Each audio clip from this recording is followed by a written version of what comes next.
Nehemiah's prayer answered. And it came about in the month Nisan, in the 20th year of King Artaxerxes, that wine was before him, and I picked up the wine and gave it to the king.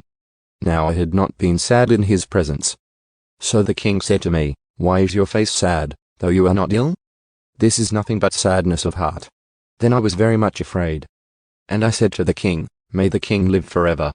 Why should my face not be sad when the city, the site of my father's tombs, is desolate and its gates have been consumed by fire?" Then the king said to me, "What would you request?" So I prayed to the God of heaven.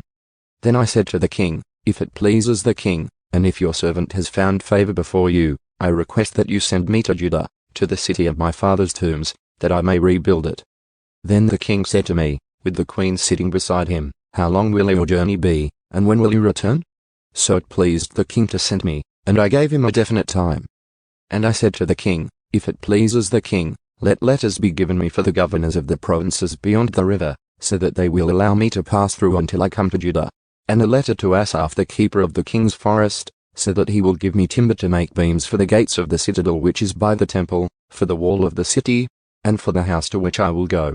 And the king granted them to me because the good hand of my God was on me. Then I came to the governors of the provinces beyond the Euphrates river and gave them the king's letters. Now the king had sent with me officers of the army and horsemen.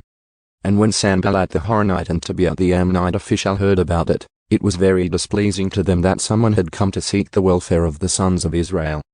Nehemiah inspects Jerusalem's walls. So I came to Jerusalem and was there for 3 days. And I got up in the night, I and a few men with me. I did not tell anyone what my God was putting into my mind to do for Jerusalem, and there was no animal with me except the animal on which I was riding. So I went out at night by the valley gate in the direction of the Dragon's Spring and onto the Dung Gate. And I was inspecting the walls of Jerusalem, which were broken down, and its gates which has been consumed by fire. Then I passed on to the Fountain Gate and the King's Pool, but there was no place for my mount to pass. So I was going up at night by the ravine and inspecting the wall. Then I entered the valley gate again and returned. However, the officials did not know where I had gone or what I was doing. Nor had I as yet told the Jews, the priests, the nobles, the officials, or the rest who were doing the work. Then I said to them, "You see the bad situation we are in, that Jerusalem is desolate and its gates have been burned by fire. Come, let's rebuild the wall of Jerusalem so that we will no longer be a disgrace." And I told them how the hand of my God had been favorable to me and also about the king's words which he had spoken to me. Then they said, "Let's arise and build." So they put their hands to the good work. But when Sanballat the Horonite and Tobiah the Ammonite official, and Shem the Arab heard about it, they mocked us and despised us, and said, "What is this thing that you are doing? Are you rebelling against the king?"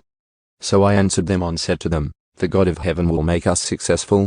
Therefore we his servants will arise and build, but you have no part, right, or memorial in Jerusalem."